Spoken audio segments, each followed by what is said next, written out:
अच्छा, ये हमारे साथ इमाम शेख साहब हेलो, जुड़े। इमाम शेख साहब, आपका इस्तकबाल है। शुक्रिया आवाज आ भाई, रही है शुक्रिया। इमाम से? माशाअल्लाह, बड़ा हाँ, नूर है आपके चेहरे पे, आ रही। अल्लाह बरकत दे। अल्हम्दुलिल्लाह, अल्हम्दुलिल्लाह।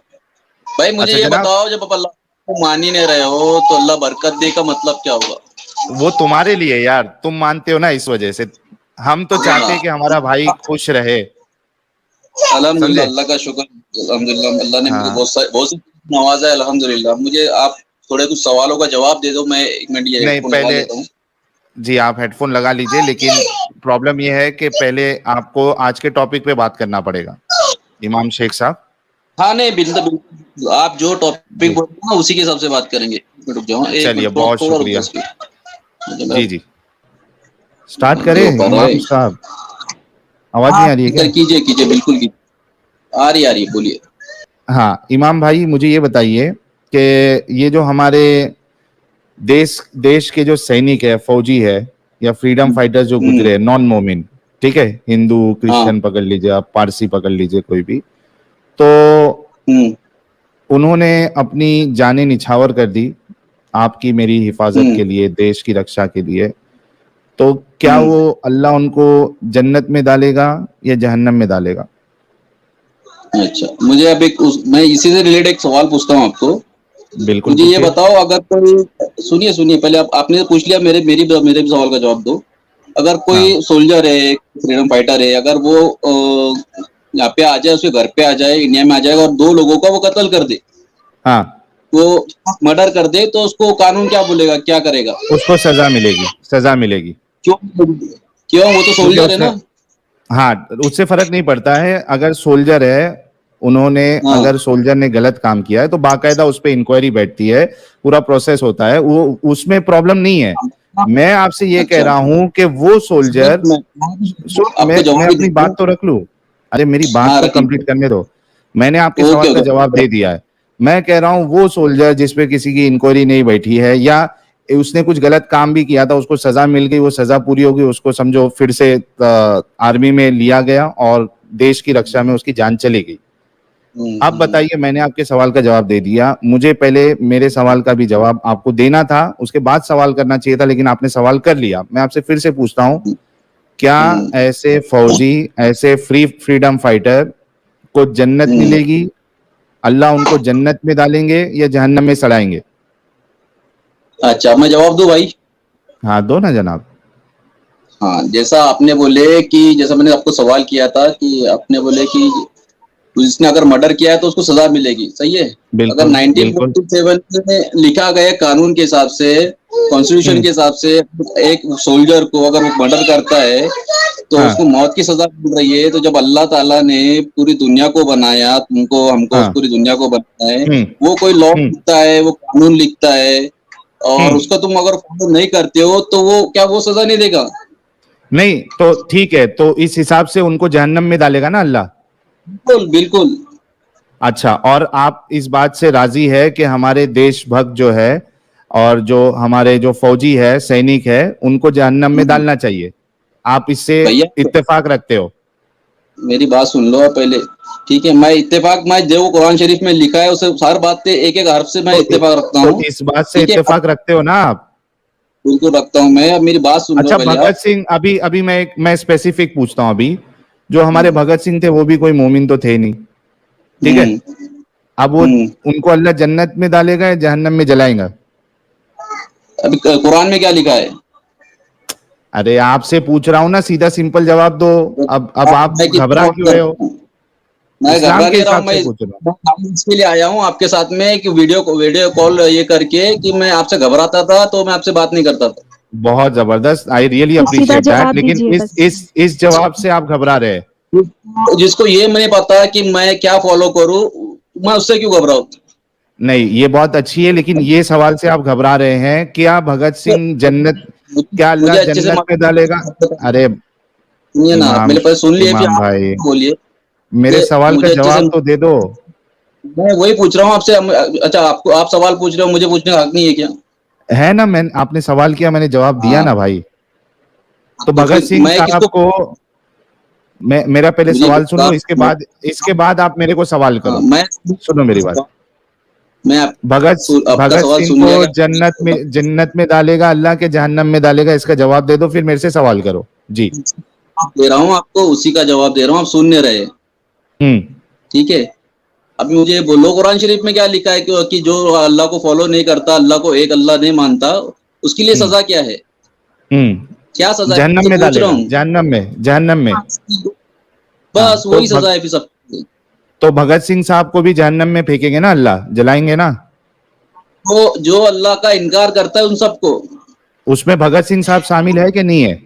सारे लोग शामिल है उसके अंदर। मैं बोल रहा हूँ ना, जो इनकार करता है वो सारे लोग शामिल है उसमें। भगत सिंह साहब भी शामिल है ना, गांधी जी भी हाँ बोल शामिल रहा है। हूँ, हाँ सब हाँ बोल रहा हूँ मैं।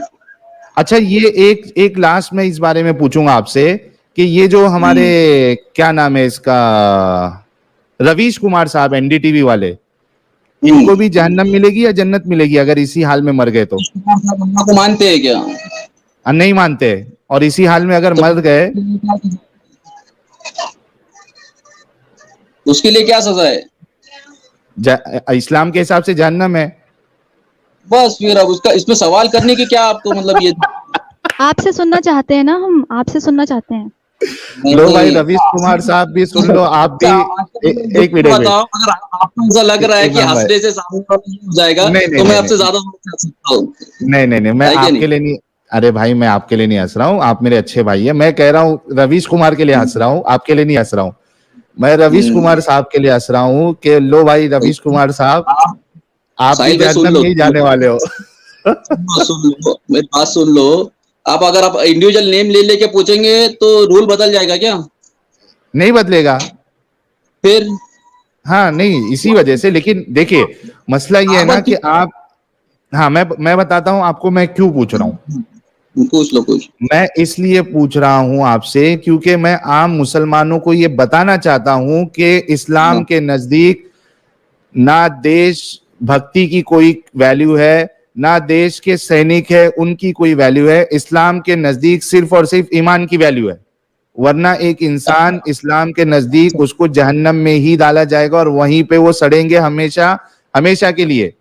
अच्छा मुझे बोलो, इस्लाम में बताना चाह रहा है। हाँ मुझे लोग कानून के हिसाब से मतलब ये चलता है जो क्या आपके हिसाब से चलेगा? कानून के हिसाब से। अच्छा, अब इस्लाम में ये भी लिखा है कि जिस देश में आप रह रहे हो उससे ईमानदार रहो, सही है? किधर है बताओ, किधर है बताओ, किधर है बताओ। अच्छा, कहीं नहीं लिखा, ज़ईफ हदीस भी नहीं मिलती है। नहीं एक मिनट हमारे भाई दिखाएंगे, बताओ। अच्छा, आपका ईमेल आईडी तो मैं आपको पूरा ये भेजता हूँ। अच्छा, वो कूड़े वाली हदीस भी सुनी है आपने? सुनो सुनो, आप ये जो मोहतरमा को आपने बिठाया है बैक द कैमरा, उनको सामने लाओ, ठीक है? अरे मैं हूं ना भाई। आप जवाब दें, मेरी शक्ल देख के कि आपको जन्नत ज्यादा मिल जाएगी, 2 इंच की ज्यादा जन्नत एक्स्ट्रा जगह मिल जाएगी। मुझे एक बात बोलो, अभी देखो आप चिढ़ रहे हो, आप लोग चिढ़ रहे हो। चिढ़ो मत, बात करें जिसका टॉपिक से कोई लेना देना ही नहीं है। आप टॉपिक पे बात करें, आपको मेरी शक्ल का क्या पड़ा है? अरे नहीं, आप प्रीति ह्यूमन जी, प्रीति ह्यूमन जी वो आपके, प्रीति ह्यूमन जी वो आपके लिए नहीं बोल रहे थे, वो इमाम साहब के लिए बोल रहे थे। अच्छा, मैं लड़की तो मैं बैठी हूँ, इमाम तो लड़की नहीं है, तो फिर मैं मुझे गुस्सा लगेगा ना आपकी बात का। ऑनलाइन आके बात कर रहे, जब आप बात कर रहे हो तो सामने आओ। हम कोई मर नहीं रहे आपसे बात करने के लिए, आप हमारी स्ट्रीम पे आए हैं, हम मर नहीं रहे। अच्छा, नहीं तो आप गलत बोल रहे हो जो इस्लाम के बारे में। कहाँ लिखा है मुल्क से मोहब्बत करो, वापस दलील पर आए। अल्लाह ने कहीं पढ़ा है या लिख भेजी। अच्छा, सब जन एक साथ अगर बोलेंगे ना तो किसी की आवाज नहीं आएगी। एक मिनट रुक जाओ। गगन गुप्ता जी कह रहे हैं, I want to learn how you handle so much hate and negative energies. I wish you receive 100 times love compensating for that hate. बहुत बहुत शुक्रिया सर आपका। अच्छा, तो ये बात तो बिल्कुल क्लियर हो गई है कि हमारे जो इमाम शेख भाई है ये इस्लाम के एक तो मैं इनको रियली अप्रिशिएट करूंगा कि इन्होंने कोई जलेबी नहीं बनाई और जो हकीकत थी उन्होंने उसको बयान किया, and I really appreciate him for that. लेकिन इमाम भाई उस चीज से मुत्तफिक भी है। ये थोड़ा सदमे की बात है, और हमारे जो मुसलमान भाई बहन अगर देख रहे हैं तो आप खुद फैसला कर लीजिए कि इस्लाम आपके अंदर क्या डाल रहा है। अच्छा, एक इनके ऊपर अभी होमवर्क पेंडिंग है। सुनो सुनो, मुझे एक बात बताओ, मुझे एक बताओ कि ऐसा कौन सा मजहब है जो आपको ये इजाजत दे रहा है कि सब चीजों को ये करो? क्या करो? क्या जैसा करो? आप किसको फॉलो करते हो? मैं किसी को नहीं फॉलो करता, मैं तो देश के कानून को फॉलो करता हूं। अच्छा, वो कब बना है? कब बना है? जब भी बना है हम उसको फॉलो करते हैं। अगर आप 1947 के पहले पैदा होते तो किसको फॉलो करते? तब जो कानून चलता था उसको फॉलो करते थे। क्या भाई, आपको जनाब सलाह। उतनी नहीं तो आप क्या? अच्छा एक मिनट, आप क्या करते थे? अरे भाई, कुरान शरीफ 1947 के पहले मेरी बात सुनो। 1947 के पहले अगर आप होते, सुनो मेरी बात, 1947 के पहले अगर आप होते तो क्या करते? हम कुरान को ही फॉलो करते। तो आज कुरान को फॉलो करोगे फिर? और हमेशा करेंगे। अच्छा, जो चीज इस्लाम के खिलाफ है, जैसे मिसाल के तौर पे मैं तुमको एक, गाइस अभी अपनी बात से पलटना नहीं, यानी इनके लिए देश का कानून मैटर नहीं करता, कुरान और हदीस मैटर करता है, इस्लाम मैटर करता है। मैंने ऐसा नहीं कहा, देखो बात को ये बात घुमाओ मत। मैंने ऐसा नहीं कहा कि मैं देश के कानून को फॉलो नहीं कर रहा हूं। अच्छा, मैं तुमको ऐसा, चलो मैं बताता हूं कि कैसे फॉलो नहीं होगा। मैं बताता हूं कि एक चीज की इजाजत जो आपका इस्लाम देता है, ठीक है, अगर वो देश के खिलाफ है, देश के कानून के खिलाफ है, एक चीज की इजाजत मैं दूंगा आपको, मुझे पहले इसका जवाब दो। एक चीज की इजाजत जो आपका इस्लाम देता है लेकिन वो देश के कानून के खिलाफ है, आप किसकी मानोगे? इस्लाम की मानोगे या देश के कानून की मानोगे? इजाजत मतलब क्या बोल रहे हो आप? पहले वो बोले ये करो। अभी आप घबरा रहे हैं, अभी यहाँ पे आप बोलो ना कि मैं इस्लाम को मानूंगा। साहिल भाई, मैं अगर घबरा रहा होता ना आपसे वीडियो कॉल पे नहीं आता मैं। अच्छा इमाम शेख भाई, चलो मैं ऐसे इस अंदाज से आपके सामने क्वेश्चन रखता हूँ। बात मत करो मुझसे, डायरेक्ट बात करो। मैं आपसे डायरेक्ट बात करता हूँ। मैं आपसे कह रहा हूँ कि इस्लाम के नजदीक एक अमल जो है सही है और देश के कानून के नजदीक वो अमल गलत है, ठीक है? जैसे तो गोश्त की बात, अभी इंडिया में गोश्त बैन हुआ है, उसकी बात कर लो, डायरेक्टली बोलो। नहीं, मैं वो अभी एग्जांपल मैं दूसरा देने और खतरनाक देने वाला था, लेकिन तुमने चलो ये भी ले लिया, कोई मसला नहीं। खतरनाक वाला सुनना है मुझे, वो बताओ। लेकिन आप किसको मानोगे पहले ये तो बताओ? देश के कानून को सही मानोगे या इस्लाम की बात को सही मानोगे? बताओ तो सही, क्या बात, कौन सा, क्या एग्जांपल तो दो। अरे दे देता मेरे भाई। अब आपने कहा ना 1947 के पहले मैं इस्लाम को मानता था, तो आज किसको मानोगे? तो कोई कुछ चलेगा? आप के हिसाब से बात नहीं करूंगा, मेरा भी तो कुछ सुनना पड़ेगा आपको। आप पहले ये तो बताओ क्या है। अच्छा चलो मैं आपको दे देता हूँ। मिसाल के तौर पे आपके इस्लाम के नजदीक आप एक छोटी सी 6 साल की बच्ची के साथ आप शादी कर सकते हो, ठीक है? हाँ, देश के कानून के नजदीक ये एक घिनौना अपराध है। अच्छा, ठीक है? हाँ, अब बताइए कि इस्लाम के हिसाब से आप फॉलो करोगे, क्योंकि इस्लाम तो इजाजत देता है, जो अल्लाह का जो कानून है उसको तो कोई गलत नहीं कह सकता। तो अभी आपके नजदीक 6 साल की बच्ची से शादी करना सही है या वो कानून जो इसको अपराध कहता है वो सही है? अच्छा मुझे ये बताओ, ये जो 6 साल के बच्ची से शादी की थी, पहले जवाब तो दो, पहले जवाब तो दो। मैंने अभी करूंगा, मैं आपको पहले बोल रहा हूँ, अगर आपको भी मुझसे बात करनी है तो मेरे भी सवाल के जवाब देना पड़ेंगे। दूंगा मैं कहा आपने सवाल किया, मैंने दिया ना जवाब। अच्छा ठीक है, चलो मैं आपको जवाब देता हूँ। मुझे अभी जो 1400 साल पहले अल्लाह के नबी ने सल्लल्लाहु अलैहि वसल्लम ने माँ आयशा से शादी की थी 6 साल की उम्र में, और विदाई 9 साल की उम्र में हुई थी, राइट? ठीक है। तो वो कुरैशी कबीला था, क्या था? ठीक है, उससे कुरैशी कबीला मतलब वहाँ का एटमॉस्फेयर क्या है? ठीक है, उससे क्या? ठीक नहीं है, पहले सुन लो बात को, मैं बोलता हूँ आपको। एक एक से चीज बता रहा हूँ आपको। वो है रेगिस्तान का इलाका था, ठीक है? और कुरैशी जो थे वो जो तो जिस्मानी एतबार से फिजिकली बहुत ज्यादा ताकतवर थे। वहाँ की बच्चियां बहुत जल्दी जो तो जवान हो जाया करती थी। ठीक है, जवान मतलब क्या? मेंस्ट्रुएशन आ जाता था ना? मेंस्ट्रुएशन आ जाता था ना?